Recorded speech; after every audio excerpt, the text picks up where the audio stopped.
नमस्कार दोस्तों, आप सभी का स्वागत है हमारे इस YouTube चैनल सरस्वती जी के क्लासेस में। दोस्तों, आज की क्लास में हम जानेंगे झारखंड आंदोलन से संबंधित प्रमुख व्यक्तित्व से जुड़ी महत्वपूर्ण जानकारियों को, जो एग्जाम पॉइंट ऑफ व्यू से इम्पोर्टेंट है और जहां से एग्जाम्स में क्वेश्चन पूछे जाते हैं। तो आइए शुरू करते हैं। इस क्रम में हम सबसे पहले जयपाल सिंह से संबंधित महत्वपूर्ण तथ्यों को।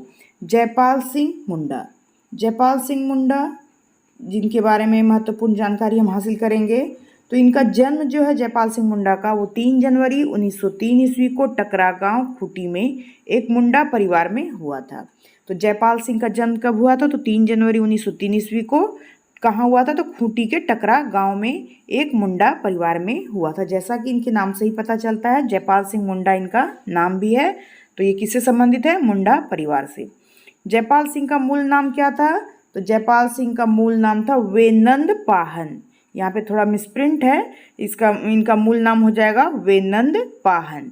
ईसाई धर्म अपनाने पर इनका नाम हो गया ईश्वर दास। नाम से तो ऐसा पता नहीं चलता है, लेकिन ऐसा बुक्स में दिया गया है कि जब इन्होंने ईसाई धर्म को अपना लिया था तब इनका नामकरण हुआ था ईश्वर दास। क्या नाम हुआ था ईसाई धर्म अपनाने के बाद? तो ईश्वर दास इनका नाम रखा गया था।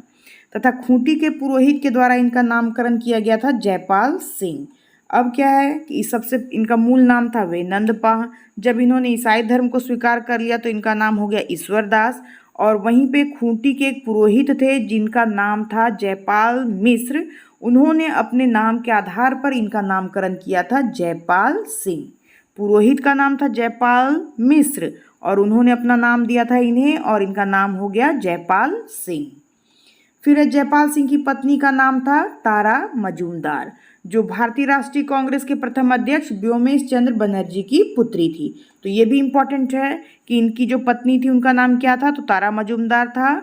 और ये जो तारा मजूमदार है वो भारतीय राष्ट्रीय कांग्रेस के जो प्रथम अध्यक्ष थे व्योमेश चंद्र बनर्जी, उनकी ये पुत्री थी।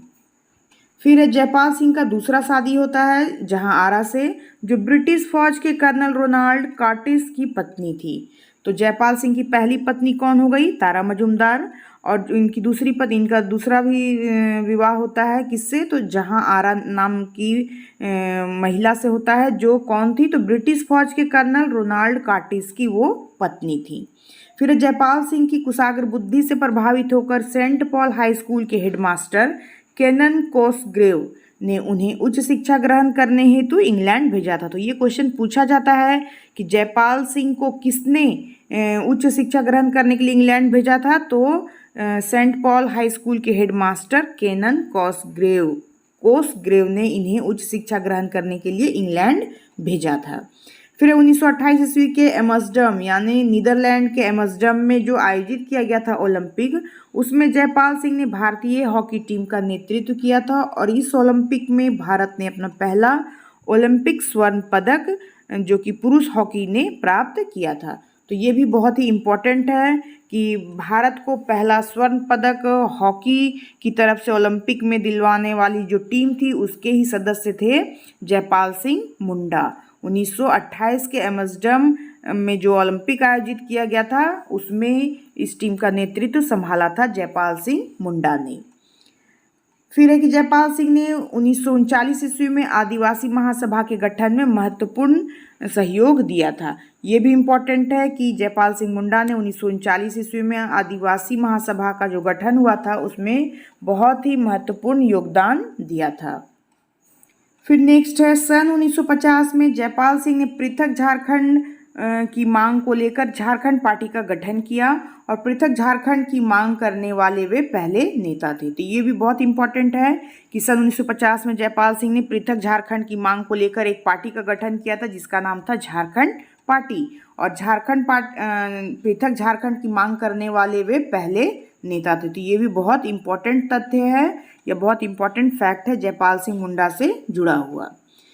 फिर 1952 तथा 1957 के आम चुनाव में झारखंड क्षेत्र में झारखंड पार्टी को भारी सफलता प्राप्त हुई तथा यह पार्टी बिहार विधानसभा में मुख्य विपक्षी दल के रूप में उभरी। तो जब चुनाव हुए थे 1952 और 1957 का जो आम चुनाव हुआ था उसमें झारखंड क्षेत्र से जो झारखंड पार्टी थी जयपाल सिंह मुंडा की, उसने भारी सफलता प्राप्त की थी और यह पार्टी जो है वो बिहार विधानसभा में मुख्य विपक्षी दल के रूप में उभरकर सामने आया था। फिर 20 मार्च 1970 को मस्तिष्क रक्तस्राव यानी ब्रेन हेमरेज से जयपाल सिंह की नई दिल्ली में मृत्यु हो जाती है। और 20 मार्च 1970 को मस्तिष्क रक्तस्राव यानी ब्रेन हेमरेज के कारण जयपाल सिंह मुंडा की मृत्यु हो जाती है। कहाँ? तो नई दिल्ली में। और इस तरह से जयपाल सिंह मुंडा जो है वो मुंडा राजा, मरांगोम के आदि की संज्ञा भी इनको दी जाती है, यानी इन आदि नामों से भी ये जाने जाते हैं। क्या? तो मुंडा राजा भी इनको कहा जाता है, मरांगोम के भी इनको कहा जाता है। तो ये बहुत ही इंपॉर्टेंट फैक्ट्स हैं जयपाल सिंह मुंडा से जुड़े हुए। अब हम जानेंगे जुएल लकड़ा से संबंधित महत्वपूर्ण तथ्यों को।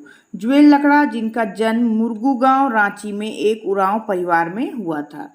जुएल लकड़ा ने 1915 में छोटा नागपुर उन्नति समाज की स्थापना की थी। तो ये बहुत इंपॉर्टेंट है। जुएल लकड़ा का जन्म कहाँ हुआ था? तो मुरगू गांव रांची में एक उरांव परिवार में हुआ था। और इन्होंने छोटा नागपुर उन्नति समाज की स्थापना की थी कब? तो 1915 ईस्वी में। ये क्वेश्चन कई बार एग्जाम में पूछा गया है। फिर इन्होंने यंग छोटा नागपुर टीम के नाम से हॉकी तथा फुटबॉल टीम का भी गठन किया था। तो ये भी क्वेश्चन पूछा जा सकता है कि जो जुएल लकड़ा है उन्होंने जो हॉकी तथा फुटबॉल टीम का गठन किया था उसका नाम क्या था? तो यंग छोटा नागपुर उस टीम का नाम रखा गया था। फिर जुएल लकड़ा झारखंड राज्य से पद्म श्री पुरस्कार, जो कि अक्टूबर 1947 में की बात है, पाने वाले प्रथम आदिवासी हैं। यानी उन्हीं अक्टूबर 1947 में उन्हें पद्मश्री पुरस्कार प्राप्त हुआ था और ये पुरस्कार प्राप्त करने वाले वे प्रथम आदिवासी भी हैं। बहुत ही इम्पोर्टेंट फैक्ट है ये। फिर 13 सितंबर 1994 ईस्वी को जुएल लकड़ा की मृत्यु हो गई। अब है कि जुएल लकड़ा जो है उनकी मृत्यु कब हुई है? तो 13 सितंबर 1994 ईस्वी को। ठीक है। अब हम जानेंगे विनोद बिहारी महतो से संबंधित महत्वपूर्ण बातों को।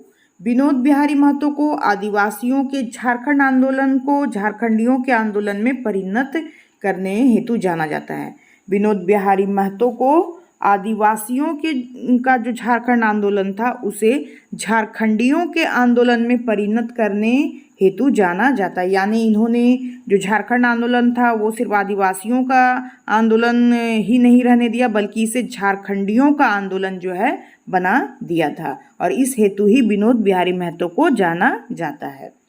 फिर है कि इन्होंने सन 1969 ईस्वी में कुर्मी समाज में व्याप्त सामाजिक कुरीतियों को दूर करने हेतु शिवाजी समाज की स्थापना की थी। इन्होंने कुर्मी समाज में व्याप्त जो कुरीतियाँ थी, जो बुराइयाँ थी, उनको दूर करने के लिए किस समाज की स्थापना की थी? तो शिवाजी समाज की स्थापना की थी। यहाँ डेट में थोड़ा सा मुझे कन्फ्यूज़न है क्योंकि मैंने इसका डेट पढ़ा है 1967 में कि इन्होंने 1967 ईस्वी में कुर्मी समाज में व्याप्त सामाजिक कुरीतियों को दूर करने के लिए शिवाजी समाज की स्थापना की थी। तो इसका जो ईयर है उसे आप देख लेंगे और कंफर्म कर लेंगे। मेरे हिसाब से ये 1967 ईस्वी ही होना चाहिए। ठीक है। फिर 1973 में गठित झारखंड मुक्ति मोर्चा के संस्थापक सदस्यों में विनोद बिहारी महतो भी शामिल रहे हैं और वे झारखंड मुक्ति मोर्चा के प्रथम अध्यक्ष भी बने हैं। अब है कि जो झारखंड मुक्ति मोर्चा की जो स्थापना की गई थी 1973 ईस्वी में, उसके संस्थापक सदस्यों में विनोद बिहारी महतो भी शामिल थे और इसी वजह से उन्हें झारखंड मुक्ति मोर्चा का प्रथम अध्यक्ष बनाया गया था। फिर है कि विनोद बिहारी महतो को लोग प्यार से बाबू के नाम से पुकारते थे।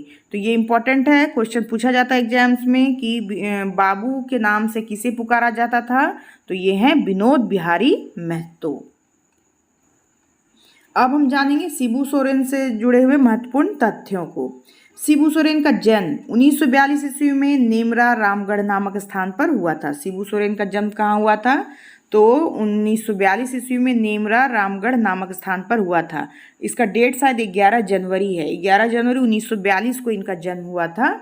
कहाँ? तो नेमरा रामगढ़ में। फिर शिबू सोरेन का मूल नाम क्या था? तो शिवचरण लाल महतो। कहीं कहीं आपको ये शिवचरण लाल मांझी भी लिखा हुआ मिल सकता है। तो इनका मूल नाम क्या था? तो शिवचरण लाल महतो या मांझी। फिर इनके पिता का नाम सोबरन मांझी और माता का नाम सोना मनी है। इनके जो पिता थे वे उनका नाम था सोबरन मांझी और इनकी माता का नाम था सोना मनी। फिर है कि इन्होंने जयपाल सिंह के निधन के बाद पृथक झारखंड राज्य आंदोलन को नेतृत्व प्रदान किया था। जब जयपाल सिंह मुंडा का निधन हो जाता है तो उसके बाद पृथक झारखंड राज्य आंदोलन को नेतृत्व प्रदान करने वाले ये बहुत ही महत्वपूर्ण व्यक्तियों में से हैं। इन्होंने ही नेतृत्व प्रदान किया था झारखंड राज्य आंदोलन को जयपाल सिंह मुंडा के निधन के बाद। फिर शिबू सोरेन ने 1970 ईस्वी में सोनोत यानी शुद्ध संथाल समाज का गठन किया। तो ये भी एग्जाम्स में क्वेश्चन पूछा जाता है कि सोनोत संथाल समाज का गठन किसने किया? शिबू सोरेन ने। कब किया है? तो 1970 ईस्वी में। सोनोत का अर्थ क्या होता है? तो सोनोत का अर्थ होता है शुद्ध। फिर है 1973 में गठित झारखंड मुक्ति मोर्चा के संस्थापक सदस्यों में शिबू सोरेन भी शामिल रहे। वे झारखंड मुक्ति मोर्चा के प्रथम सचिव बने। अभी हम लोगों ने देखा कि जो विनोद बिहारी महतो हैं वो भी झारखंड मुक्ति मोर्चा के संस्थापक सदस्यों में थे और उन्हीं में शिबू सोरेन भी शामिल थे झारखंड मुक्ति मोर्चा के संस्थापक सदस्यों में। और इन्हें क्या बनाया गया था? तो झारखंड मुक्ति मोर्चा का प्रथम महासचिव बनाया गया था शिबू सोरेन को। फिर नेक्स्ट है 1978 में शिबू सोरेन के नेतृत्व में जंगल काटो अभियान चलाया गया जिसमें केंद्र सरकार द्वारा हस्तक्षेप किया गया। अब है कि 1978 ईस्वी में शिबू सोरेन के द्वारा कौन सा अभियान चलाया गया था? तो जंगल काटो अभियान, जिसमें केंद्र सरकार द्वारा हस्तक्षेप भी किया गया था। फिर 1986 ईस्वी में निर्मल महतो के साथ मिलकर शिबू सोरेन ने ऑल झारखंड स्टूडेंट्स यूनियन यानी आजसू का गठन किया। तो यहाँ भी थोड़ा सा कन्फ्यूज़न है, कहीं कहीं आपको मिलता है कि जो आजसू पार्टी है उसका गठन सूर्य सिंह बेसरा के नेतृत्व में किया गया और कहीं कहीं यहाँ पे दिया हुआ है कि ये निर्मल महतो के साथ मिलकर शिबू सोरेन ने all Jharkhand student union AJSU का गठन किया। तो इसे भी आप अगर कहीं मिलता है तो इसे भी कंफर्म करें और मुझे भी बताएं कि एक्चुअली में जो सही क्या है। फिर है कि शिबू सोरेन द्वारा संचालित आंदोलन के दबाव में केंद्र सरकार द्वारा 1989 में झारखंड विशेष समिति का गठन किया गया तथा 1995 में बिहार सरकार द्वारा झारखंड एरिया ऑटोनॉमस काउंसिल का गठन किया गया। अब क्या है कि शिबू सोरेन द्वारा संचालित आंदोलन के दबाव में आकर केंद्र सरकार के द्वारा झारखंड विशेष समिति का गठन किया गया। कब? तो 1989 ईस्वी में। और 1995 में बिहार सरकार द्वारा झारखंड एरिया ऑटोनॉमस काउंसिल का भी गठन किया गया। तो ये सभी परिणाम किसके थे? तो शिबू सोरेन के द्वारा चलाए गए आंदोलन के परिणाम स्वरूप ही केंद्र सरकार के द्वारा झारखंड विशेष समिति 1989 का गठन किया गया और 1995 में बिहार सरकार द्वारा झारखंड एरिया ऑटोनॉमस काउंसिल का भी गठन किया गया। फिर शिबू सोरेन 3 बार झारखंड राज्य के मुख्यमंत्री रह चुके हैं। शिबू सोरेन कितनी बार झारखंड राज्य के मुख्यमंत्री रह चुके हैं? तो 3 बार। तो 3 बार ये कब कब रहे हैं? तो 2 मार्च 2005 से लेकर 11 मार्च 2005 तक ये पहली बार मुख्यमंत्री बने। दूसरी बार ये बने 27 अगस्त 2008 से लेकर 12 जनवरी 2009 तक। और जो तीसरी बार ये मुख्यमंत्री बने वे बने थे 30 दिसंबर 2009 से लेकर 31 मई 2010 तक। तो ये 3 कार्यकाल थे शिबू सोरेन के मुख्यमंत्री के झारखंड में। अब शिबू सोरेन को दिसोम गुरु और गुरु जी के नाम से भी जाना जाता है। तो ये भी इम्पोर्टेंट है, एग्जाम में पूछा जाता है कि दिसोम गुरु के नाम से किसे जाना जाता है? शिबू सोरेन को। गुरु जी किसे कहा जाता है? तो शिबू सोरेन को। तो ये सभी महत्वपूर्ण फैक्ट्स बन रहे थे झारखंड आंदोलन से संबंधित प्रमुख जो व्यक्तित्व है उनसे संबंधित। तो आज के लिए हम बस इतना ही रहने देते हैं। नेक्स्ट वीडियो में हम फिर मिलेंगे इसके नेक्स्ट टॉपिक के साथ। तो आज के लिए बस इतना ही, फिर मिलते हैं नेक्स्ट वीडियो में। तब तक के लिए धन्यवाद। जय हिंद, वंदे मातरम।